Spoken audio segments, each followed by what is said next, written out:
Gloria a Dios. Vamos a buscar en el Carta a los Hebreos, capítulo 5, verso 14.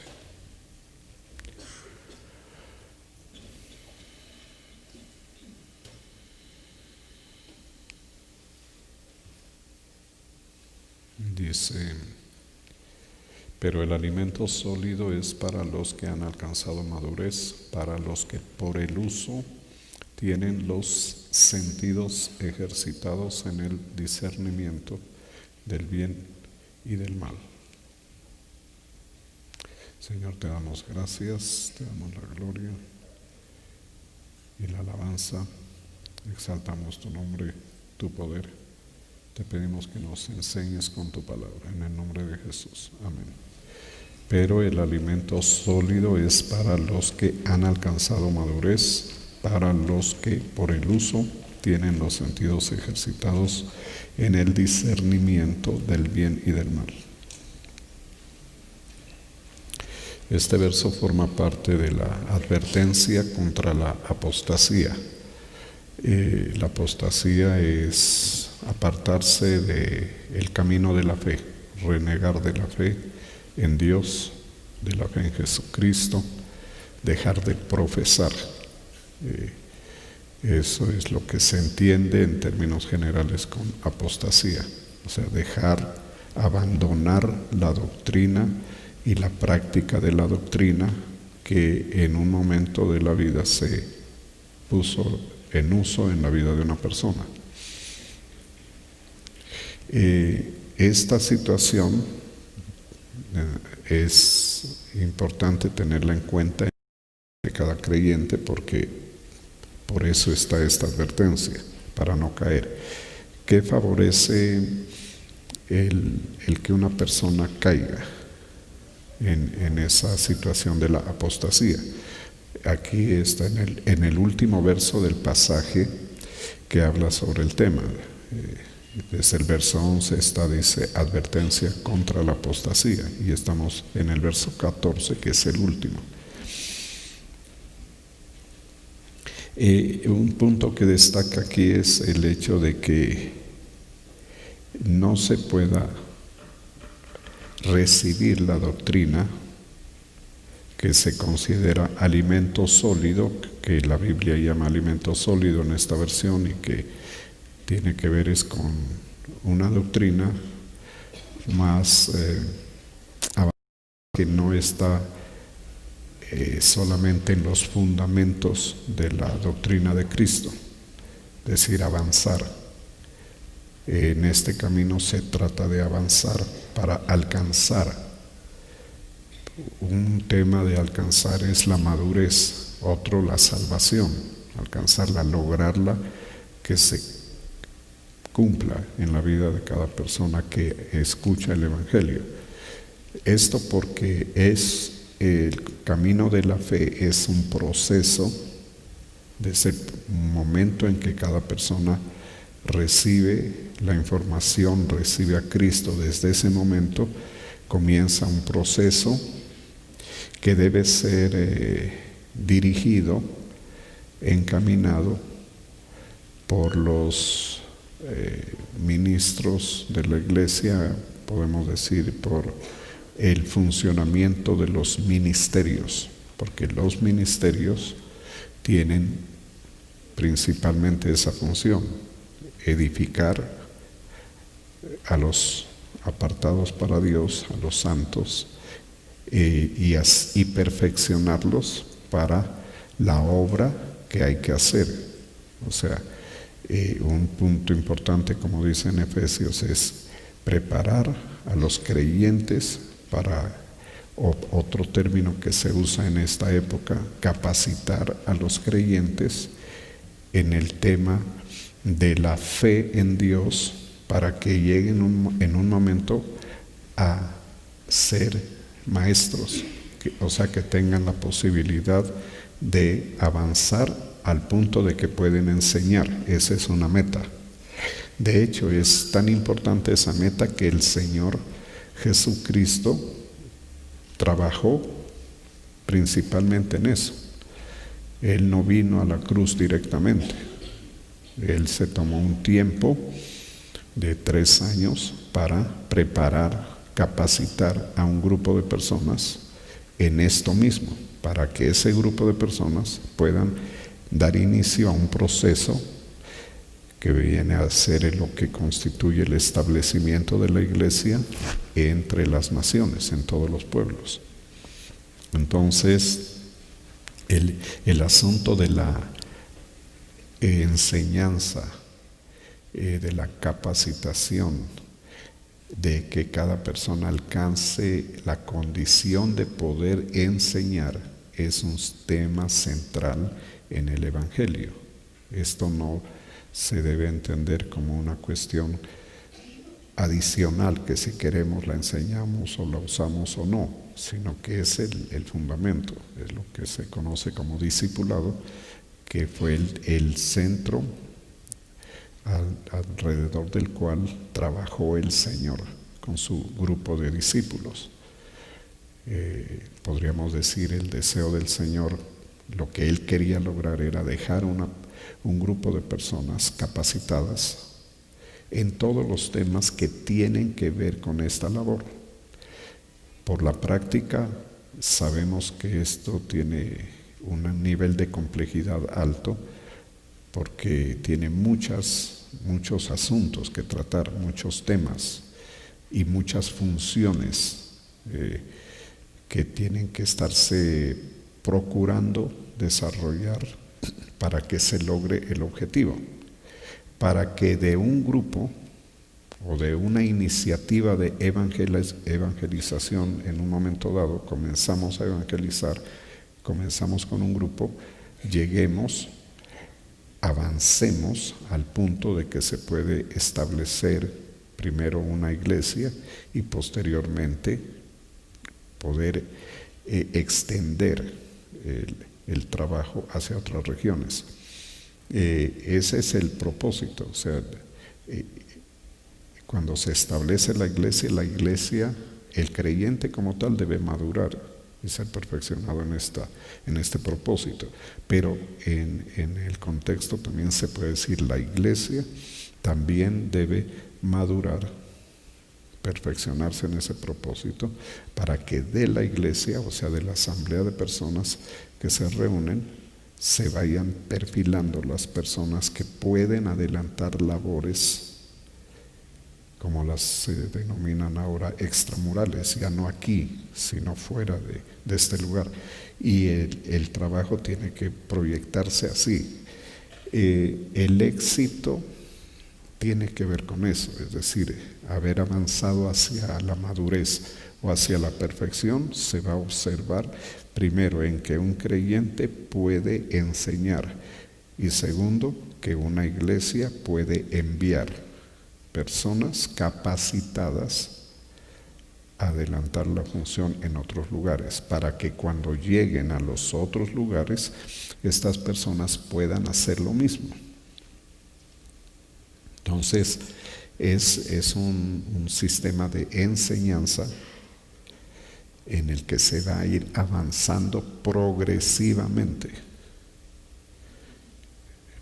Esto significa que no se obtiene de un momento a otro, sino que con el paso del tiempo, que se puede entender como años, porque no es meses ni pocos años, son muchos años, se va logrando el propósito. Aparte de la temática de la enseñanza que tiene que afrontar el trabajo ministerial en una iglesia o ministerio, está también el tema de la enseñanza, de la confrontación con el reino de las tinieblas. ¿Por qué? Porque este asunto que estamos hablando tiene un nivel de oposición. O sea, sería muy bonito de que hacemos la labor, pero no hay oposición. Al contrario, hay apoyo. Por ejemplo, una universidad establecida tiene el apoyo, si es oficial, tiene los recursos del sector educativo de un gobierno garantizados, para el cumplimiento de las funciones y del desarrollo de las actividades, el presupuesto. Y no hay mayores oposiciones, y las extensiones que pueda lograr una universidad pues se apoyan. Por eso las universidades hacen también trabajo por fuera de la sede e incluso fundan nuevas sedes en otras regiones para llegarle a la comunidad. Pero en el asunto de la iglesia, el tema no es tan fácil. ¿Por qué? Porque aparte de la incredulidad a nivel personal que se observa en la sociedad tranquilamente, uno por donde se mete, lo que observa es incredulidad. La gente no cree. Aparte de eso, ya cuando la iglesia comienza la labor, el reino de las tinieblas comienza a atacar, a oponerse, a atravesarse, podemos decir, en ese propósito para que ese propósito no se cumpla. En general, el reino de las tinieblas se opone a todos los propósitos del Señor. Hace unos días estudiábamos con el tema del sumo sacerdote Josué, que está en Zacarías 3, de cómo la oposición espiritual se dio a nivel espiritual aún en el cielo, en los lugares celestiales, y también se dio la oposición acá en la tierra, en el sentido de que había una oposición, habían muchas personas que estaban decididas a que no se reconstruya Jerusalén. Y entonces cuando llega el grupo de personas, que era grande, era un grupo muy numeroso, de la cautividad en Babilonia, y comienzan a trabajar, encontraron que había una oposición. Ustedes pueden leer eso en Esdras, Nehemías, y se ve, por ejemplo, que tenían que construir los muros de la ciudad que habían sido derribados, y tenían que tener la espada a mano para defender la obra que estaban adelantando. Ese es un modelo perfecto de lo que tiene que afrontar el pueblo de Dios cuando el Señor comisiona. La comisión ya está dada en Mateo 28 a todos los que creemos. En el caso de un ministerio, de una iglesia en particular, debe entenderse eso, que debemos hacer las labores, adelantar las labores, lo que Dios nos manda hacer, pero también tenemos que estar dispuestos a dar una pelea, porque la oposición va a manifestarse. O sea, es imposible que no haya oposición y que no haya acusación, porque la oposición en la época del sumo sacerdote Josué, todo ese grupo que fue a reconstruir Jerusalén, se hizo justamente con falsas acusaciones, entre ellas que la ciudad mala de Jerusalén se iba a reconstruir y que se iba a levantar en oposición al gobierno babilónico. Lo que no sabían ellos era que el Señor había hecho que el gobierno de Babilonia, el rey, propiciara la reconstrucción. Por eso Él les dio salvoconductos para que vuelvan a Jerusalén a hacer esa labor, porque el rey recibió la orden del Señor y vino. Pero los que estaban ahí en Jerusalén mandaban cartas acusando a los que trabajaban en la construcción, en la reconstrucción, y los acusaban de que iban a levantarse en armas contra el gobierno o el rey de Babilonia, para que el rey no les permita y les impida. La oposición fue tan fuerte que lograron suspender la obra un buen tiempo. En la época del Señor Jesucristo se ve lo mismo.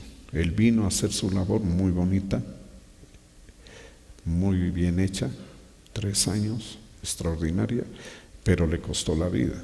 O sea, no fue gratis. Eso tenía que pasar. pero también hay que entender que era la oposición del diablo, de Satanás, del reino de las tinieblas, que impidió, de alguna manera el propósito era impedir. Y también usaron el sistema de las acusaciones hasta llevar a la condena, a la pena de muerte. La victoria del Señor es que, a pesar de las oposiciones que son fuertes, que no son como para menospreciarse, el Señor cumple sus propósitos. En todos los ejemplos que podamos citar, siempre el Señor es vencedor, saca adelante su propósito, aunque la labor se vea entorpecida, a veces retrasada para el cumplimiento. Entonces, en la iglesia es lo mismo. En estos 2000 años que está establecida la iglesia en la tierra, se ha visto eso. En cada localidad, en cada zona donde el Señor comienza a establecer su pueblo, siempre ha habido la oposición que trata de impedir, uno, o dos, desviar. Por eso se ha dado el tema de la pérdida de la doctrina. Y las iglesias se han apartado de la doctrina de Cristo, a otro tipo de liturgia, a otro tipo de ministerio. Han aceptado doctrinas de hombres. Esto ha pasado siempre y la iglesia tiene que ser consciente. O sea, nosotros no podemos pensar que lo que nos está pasando, lo que nos ha pasado es único, que eso no pasó en ninguna parte y que esto tiene que ver con que se acaba la obra. Ese es un argumento también de la oposición. El Señor de todas formas tiene su gente, su pueblo, sus personas capacitadas, que Él mismo nos ha capacitado y que nos permite seguir adelante. El Señor logró, lo mataron, resucitó, pero Él, la parte de resucitar, sale triunfante porque sí logró preparar sus discípulos, y sus discípulos, con la dirección del Espíritu Santo, pudieron establecer la iglesia. Y donde ha habido iglesia, ha habido oposición. Se ha desviado la liturgia, la oposición busca un asunto, el de la doctrina, que dicho de otra forma también es la palabra de Dios. El primer propósito es alejar a la iglesia o al pueblo de la palabra, quitarla. Por eso las liturgias, muchas liturgias a lo largo de los siglos, se han ido desdibujando en el asunto de que ya no se predica. Y entonces la iglesia se llena de actividades que quitan tiempo a la predicación, a llegarle con el mensaje. Lo importante es el mensaje, no es la parte social, humana. Por eso en muchos lugares se pierde tiempo en actividades dentro del tiempo del servicio o del culto, y luego se le deja un espacio muy reducido a la predicación. Pero eso obedece a que el primer logro que busca la oposición al establecimiento de la iglesia es que la gente no escuche la palabra, que no crezca en el conocimiento de la palabra de Dios, que no avance, porque lo que dice aquí justamente es eso: si alguien no avanza, tiene el riesgo de desviarse y de renegar, llegar a la apostasía. El tema que se está tocando aquí es el de la apostasía. O sea, ¿cómo llega la apostasía en una congregación? Cuando la congregación no avanza, cuando los creyentes a nivel particular no avanzan hacia la madurez o hacia la perfección, hacia avanzar en la capacidad de que tú puedes recibir un conocimiento que exige más fe. Una doctrina, la leche espiritual exige poca fe. Uno va y predica cualquier temática con leche espiritual, uno sabe que si la gente tiene poca fe, la cogen, la entienden. Pero si predica alimento sólido que tiene que ver con algo, una doctrina o enseñanza bíblica que está en la palabra, ese tema ya sabemos que requiere que haya gente que tenga más desarrollo en su fe para creerla y para obedecerla. Tanta fe para no solamente oírla. 2, creerla, sino obedecerla. Y la obediencia tiene que ver con ponerla en práctica, primero en la vida y segundo en lo que tenga que ver para la enseñanza o para la labor ministerial. Un ejemplo rápido. Hay unos que dicen, yo no creo en los profetas. Ya patinaron ahí, ya se quedaron. Yo no creo en los apóstoles. Solamente habían 12 apóstoles.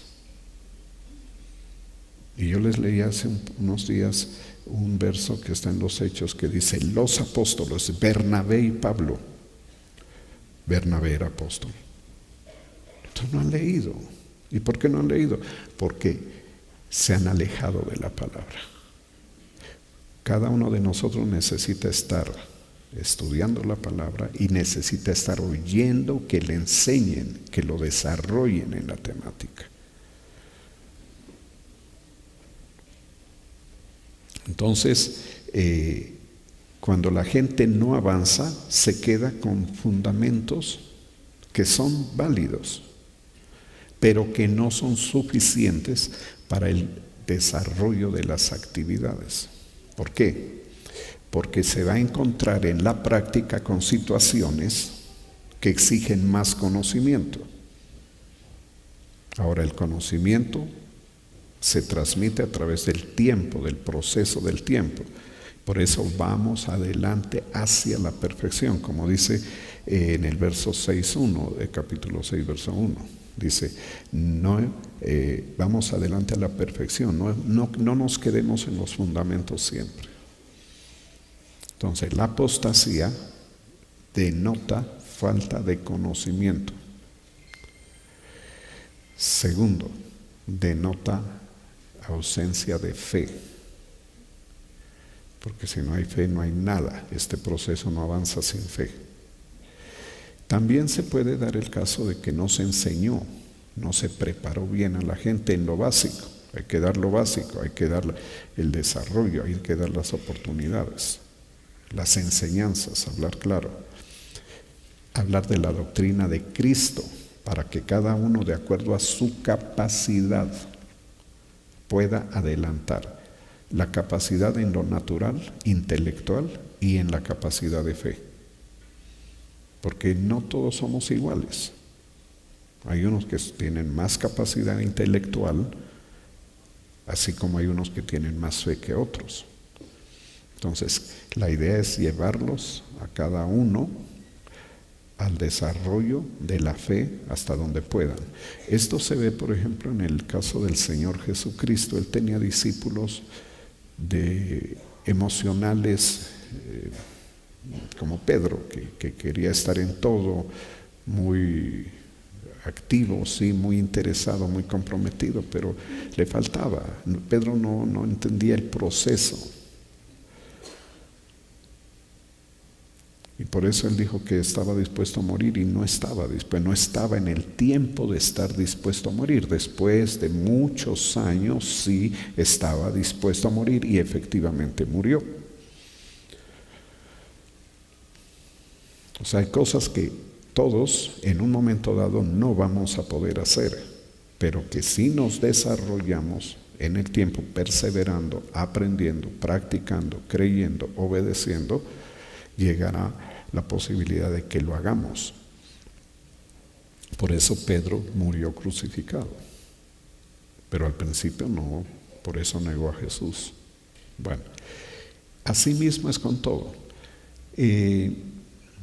El crecimiento en el conocimiento de la palabra permite la identificación correcta de todo, de dónde estás, de qué doctrina, cuál es la palabra, es verdad o es mentira, esto es cierto o no es cierto, estamos en el sitio correcto o incorrecto. Bueno, todo se va a depender de la enseñanza, de la preparación. Por eso dice, para los que pero el alimento sólido, o sea, las doctrinas más, no las fundamentales, yo no sé cómo llamarlas, más complejas, de pronto sí, de pronto no es tan complejo. A veces lo que se trata es de fe, tener fe, haber crecido en la fe, por la misma palabra. Dice, para que los que por el uso de la doctrina, de la palabra, de la lectura, del aprendizaje, de la práctica, se ejercitan en sus sentidos espirituales y pueden ejercer el discernimiento del bien y del mal. La práctica, o sea, lo ideal para un creyente es que vaya aprendiendo y a partir de un tiempo comience a practicar. Por ejemplo, orar. Comience a orar.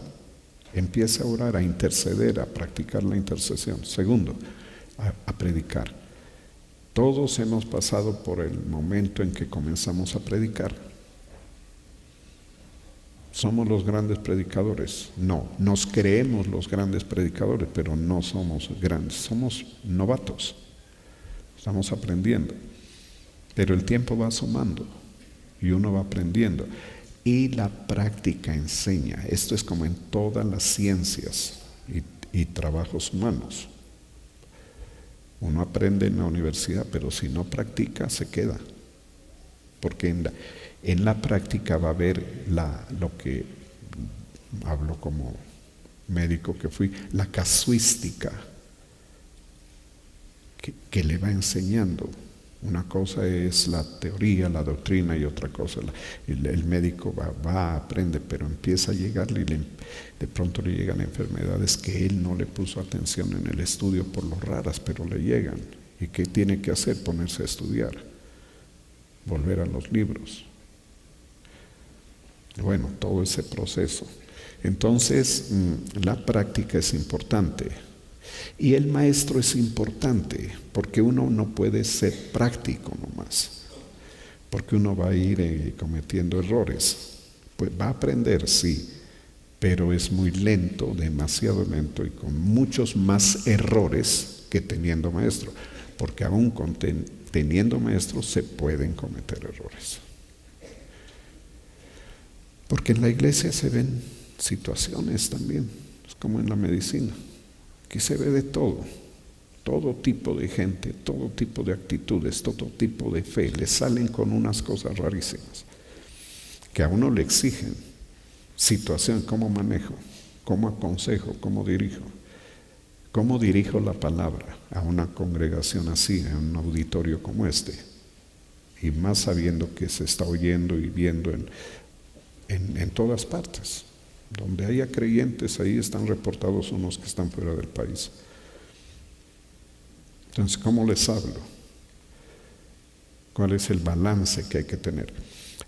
Esto tiene importancia porque una de las cosas que va a derivar cuando no se avanza es que el mal entendimiento de la liturgia o forma de trabajo con la palabra de Dios.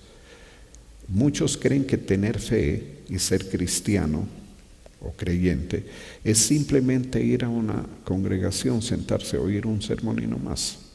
Esa es una consecuencia de no crecer.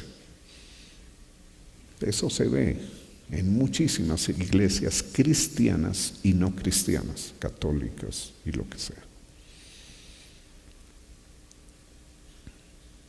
Pero eso fue lo que vino a formar Jesucristo el Señor. No, el Señor se dedicó a 12. Dije, es que si no lo hace así no hubiera podido establecer. Los preparó. ¿Quiénes están dispuestos a ser discípulos? Mire lo que significa. A reconocerme como maestro. 2, a reconocerme como autoridad. ¿Todos están dispuestos? No. Aquí en este salón todos no están dispuestos. Pero sí hay personas que están dispuestas. Entonces uno tiene que ver quiénes están dispuestos. Porque a nadie se puede obligar. Es inútil obligar a la gente. En este camino es lo más erróneo.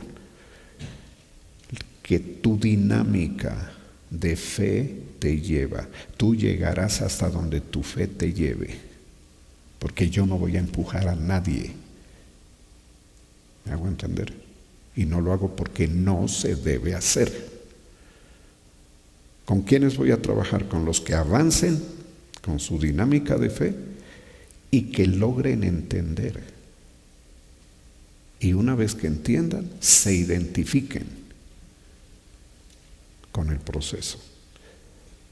Puedo trabajar con uno que está sentado aquí y que dice que a él lo que más le gusta es el pastor, yo no sé qué, que sale en la televisión.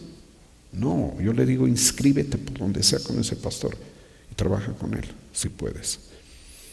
Pero yo necesito gente aquí y ahora que me reconozca a mí. A que a usted no lo reconozco, pero no hay problema, váyase. ¿O quién le ha dicho aquí se exige que reconozca? Nadie. Pero si te pones la camiseta, te la debes poner y debes asumir las consecuencias de la responsabilidad. Y esto tiene que enderezar a muchos, porque muchos están en esa situación. Yo voy, sí, pero yo no es que, no. Mira, yo no necesito que nadie se comprometa. Los que tengan claras las cosas y que puedan avanzar. Porque yo aprendí algo que es conforme al Evangelio. Nunca necesité de nadie. A ustedes no los necesité, no los conocía y la obra creció y la obra avanzó y se fundaron iglesias. Hubo gente que estuvo dispuesta, muchos de ellos están. Hay unos que avanzaron y ahora son maestros, son pastores, están a cargo de obras aquí y en otros lugares. O sea que yo he hecho bien el trabajo en ese sentido. Pero si alguien no lo reconoce, es como que no está. ¿Qué falta me hace? Ninguna. No está, no existes. Hay otro que sí está. Pero esa condición de estar significa estar dispuesto a aprender del Maestro. Pedro tenía que aprender de Jesucristo. Los discípulos, por eso es que Pablo dice que en Corintio había unos que decían, yo soy de Cefas, yo soy de Apolos, yo no soy de... No, esos no tenían bien clara la identificación. Muchos, como Timoteo, Tito y Lucas, creo que sí sabían que Pablo era su pastor, que Pablo era su apóstol. Por eso él dice también, ¿no? Para muchos yo no soy, pero para vosotros, ¿para quiénes? ¿Para todos ustedes? No, para los que voluntariamente por convicción personal lo reconozcan. La convicción personal es necesaria, no para mí, es para ti la convicción. Porque tú no puedes adelantar una obra si tú no tienes convicción. Uno tiene que tener una convicción. La convicción es el motor. Uno no abandona, ¿no? Que es el tema, no hace abandono de la doctrina, de la práctica de la fe, por la convicción que tiene. Si uno no tuviera convicción, el hecho de que alguien se vaya o que me deseche a mí, eso afectaría para que yo siga. No, pues no sigo porque mire que la gente se va, la gente no me quiere, me odian, está bien, qué pena, yo no puedo así, más bien cambio de función, me voy a trabajar en otra cosa. No, el que tiene convicción, bueno, listo. Usted allá, yo acá, yo sigo. Y la gente que tiene convicción es la que va a avanzar. Muchas veces se preguntan, ¿y por qué la obra no avanza? Porque tú no tienes la convicción para proyectarla a otro. Yo debo tener convicción para que de la convicción que tengo yo le afecte a usted y que usted salga motivado a seguir. Si no pasa eso, no avanzamos, ni yo avanzo ni usted avanza. Entonces, si usted no tiene convicción, se va a quedar. Y entonces se desarrollará, mire aquí un punto. Usted no tiene convicción, usted no sirve, usted no predica, usted no hace ninguna labor que lo comprometa, que lo obligue a obedecer, a someterse a autoridades delegadas. Usted no tiene esa convicción para hacer eso. Usted será un doctor en la ley, conocerá las profundidades del Evangelio. Si me dice que sí, yo le digo, ¿y por qué? ¿Cómo logras eso? Uno tiene que hacer las cosas. Y es más, tiene que cometer errores para aprender.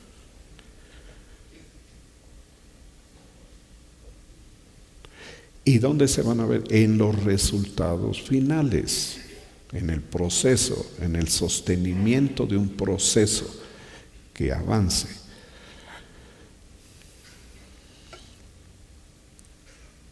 Esto es en todas las actividades. Un médico que no tiene clientela o no tiene lugar para practicar, pues puede haber estudiado donde sea.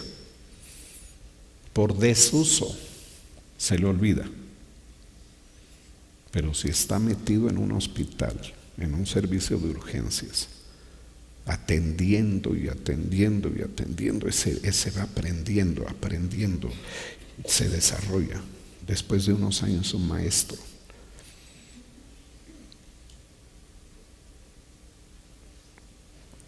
Y en cada labor, en la ingeniería, en la economía, en las empresas,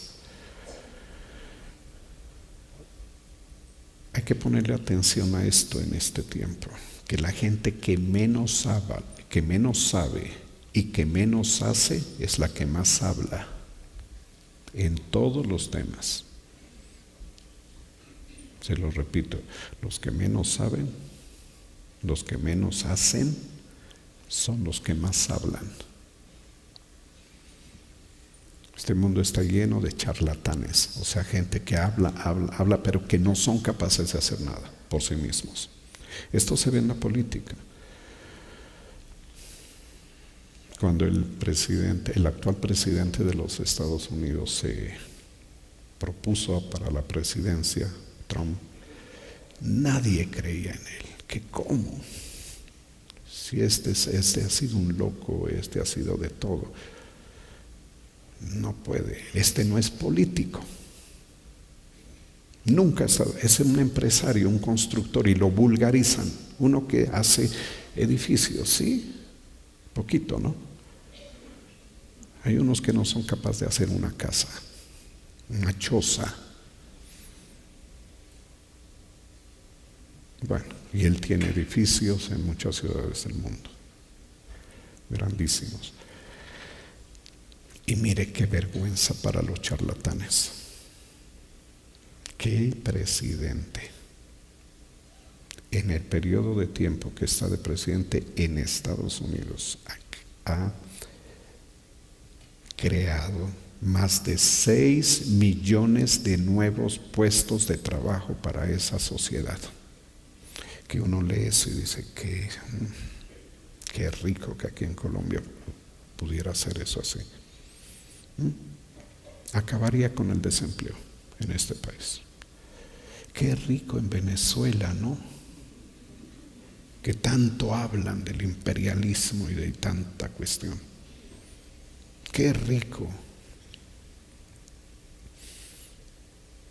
Charlatanes gobernando, tienen a su pueblo de mendigos. Aquí los vemos a los venezolanos mendigándonos el país más rico de América en petróleo. Por eso usted no vaya a ser charlatán, hablador nomás. Sea una persona que aprende a hacer y que se mantiene en la práctica aprendiendo y haciendo.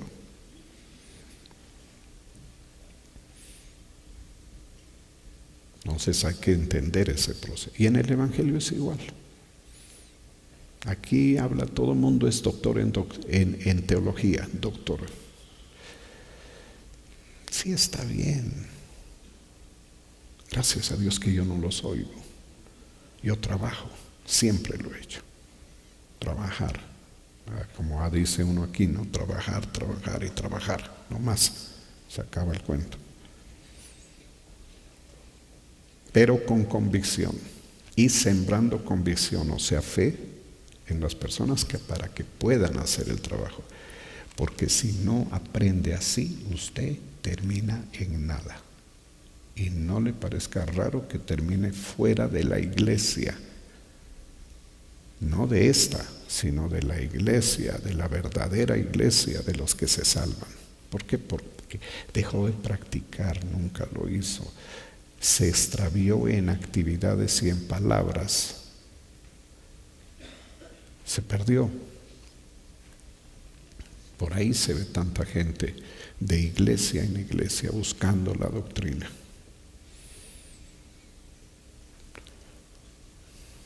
Hay que ejercitar, y para ejercitar hay que someterse a los procesos, así como Pedro, como Juan, como Jacobo tuvieron que someterse al proceso de enseñanza de Cristo, así como Timoteo se sometió al de Pablo, así como Josué se sometió al proceso de Moisés y se identificó con Moisés. Y Tito se identificó con Pablo. Así a Pablo lo atacaran, así a Pablo lo persiguieran, lo encarcelaran. Él seguía, él era su maestro.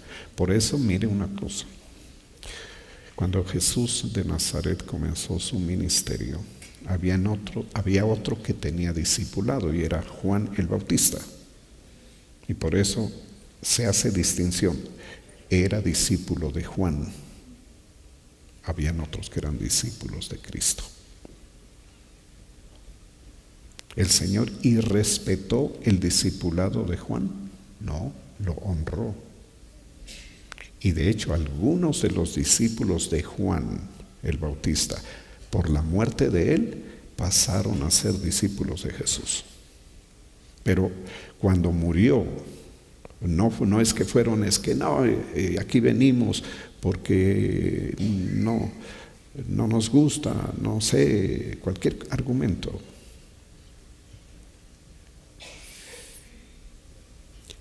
La identificación del maestro es importante para el desarrollo y el desarrollo de los sentidos. Otro punto. Generalmente, mire cómo es. Muchos de los que tienen servicio lo tienen primero porque han hecho el curso, se han mantenido en todos los aspectos. Yo no he podido decirle, mira, te retiro. Yo no he podido decir porque uno no está haciendo arbitrariedades. Yo a nadie le molesto y le quito la delegación porque hoy amanecí con rabia o me caíste mal. No. Entonces, mantener el puesto depende de usted, en el caso del discipulado. Y esa es una de las habilidades espirituales para mantenerse en la delegación. Porque si no, lo que estudiábamos hace unos días, a Saúl el Señor lo quitó y le puso a David. O sea, mantener la delegación es todo un desafío personal. En mi caso es igual. Si el Señor no me respalda, yo llego aquí y este salón está vacío. ¿Y ahí qué puedo hacer? ¿Qué puedo hacer? ¿A quién le peleo? A la puerta. Cerrada la puerta. ¿Y quién vino? Y los porteros no están. Es facilísimo. Pero si uno mantiene la condición de que el Señor diga, allá en el cielo dirán los ángeles, y ese Señor, ese Game sigue, sigue. Y si Él dice que sigo, sigo con ustedes o sin ustedes. Así de fácil, porque es la voluntad del Señor. Que usted mantenga su delegación es su desafío también. Tiene que aprender todo lo que es necesario aprender para que no lo quiten. Porque si no se hace como se dice y no se cumple lo que se debe cumplir, pues lo quitan. Yo no les he quitado arbitrariamente a nadie. Al que se le ha quitado es porque no hay otra alternativa.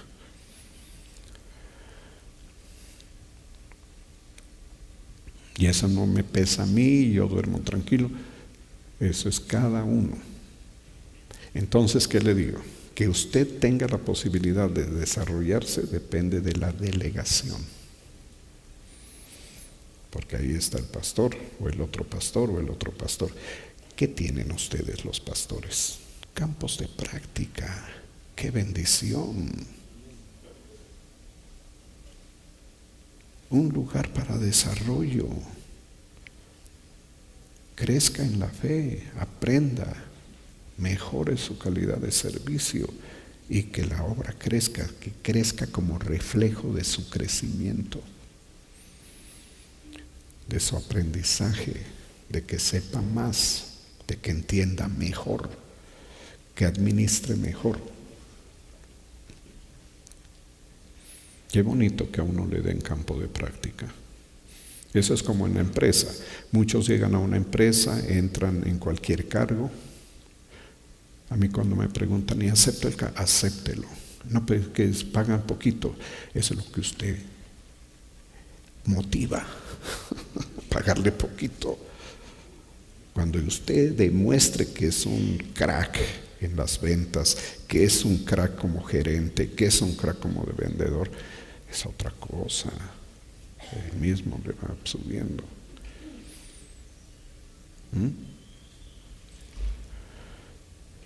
Y entonces tener ese campo de práctica es una bendición. Usted tiene la iglesia, trabaje bien, la delegación, póngala bien, todo, desarróllela. Mire, si usted le crece la iglesia, yo no tengo por qué decir que no te crezca más. No. Mientras ofrendes y diezmes no tengo problema. Que se haga más grande, que está mejor. Porque la ofrenda que vas a traer va a ser grandísima y yo ya no trabajo. Mire cómo es uno de maquiavélico en esto. Si aquí hubiera una iglesia más grande que esta, y para llegar allá tiene que ser así, de esos tontos que ofrendan y diezman.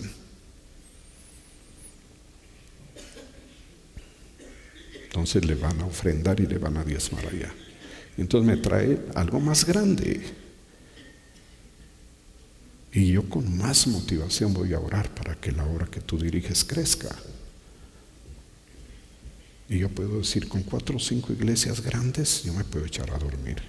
Pero no me voy a echar a dormir, porque eso no está en mí. En mí está trabajar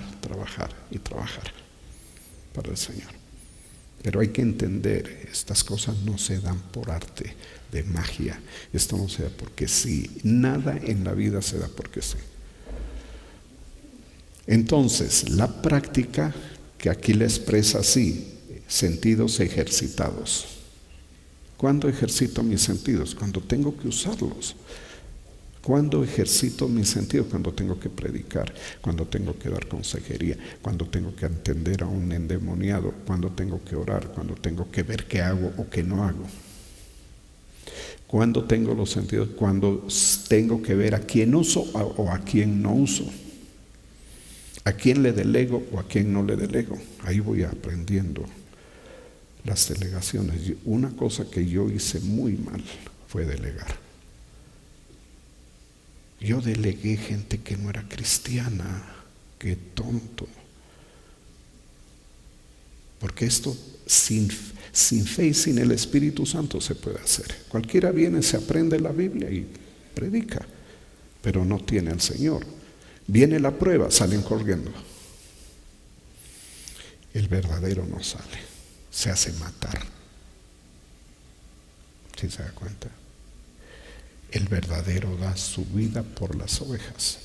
Delega hasta donde más pueda, administra, distribuye, delega. Cuando uno ya sabe que no puede, tiene que delegar.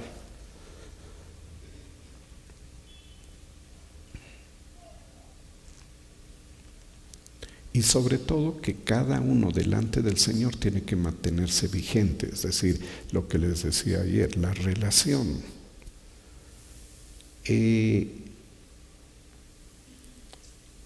Tú no puedes ser funcionario de una empresa si no tienes relación con la gente de la empresa y con el gerente. ¿Cómo? ¿Cómo te vas a sostener? Si no saludas. Tú tienes que estar interactuando, participando, reconociendo, sintiéndote parte. Y entonces tienes tu campo de práctica abierto, bonito, para la práctica de tu ministerio. Y tú haces tu ministerio, es como el músico. Esto es bonito, oiga.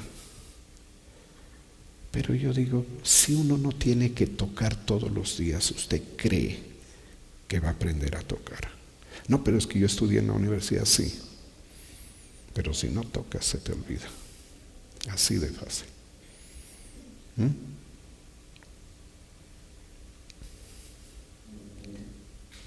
El campo de práctica es fundamental.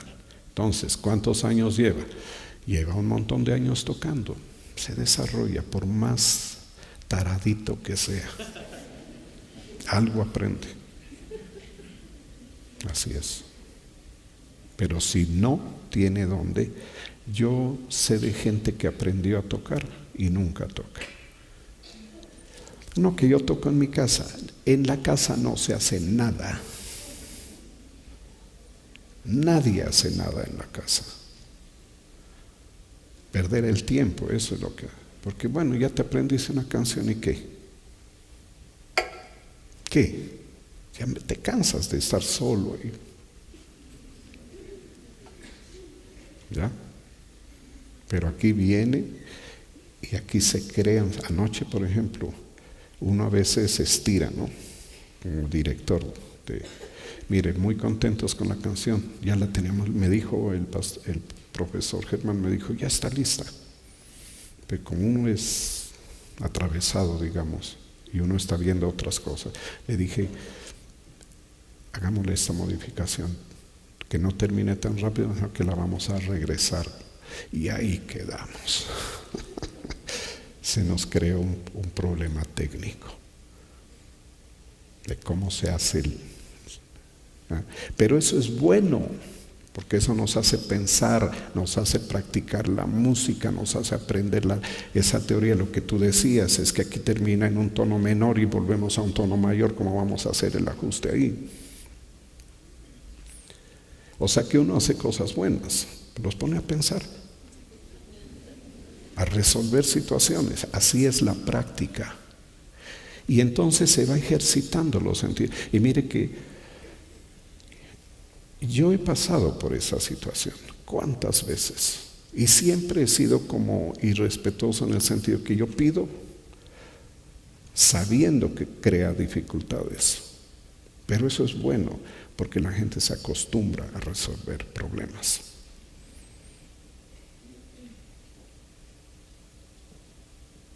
Entonces uno va aprendiendo en cualquier área, en la predicación, en lo que sea, en todo.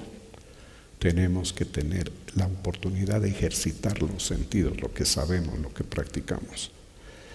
Uno para predicar, mire, yo no digo cuántos años llevo porque me da vergüenza ya. Muchos ni nacían y yo ya estaba predicando. Y no estoy hablando de niños de 3 años, yo estoy hablando de gente de 30 años y ya estaba yo metido en el ruedo. No me da vergüenza, qué viejo, ¿no? Si no se le nota tanto, ¿cierto? viejísimo, pero no, pues que la mala hierba es así. La mala hierba es así. Esos que son buena hierba, esos se envejecen rapidísimo. Bueno, y así uno medio ha aprendido a manejar un poco el discurso. Difícil, corrigiendo, tratando de hacerlo mejor, de llegarle a las personas, a más personas, porque ese es el arte, ¿no? A más personas cada vez,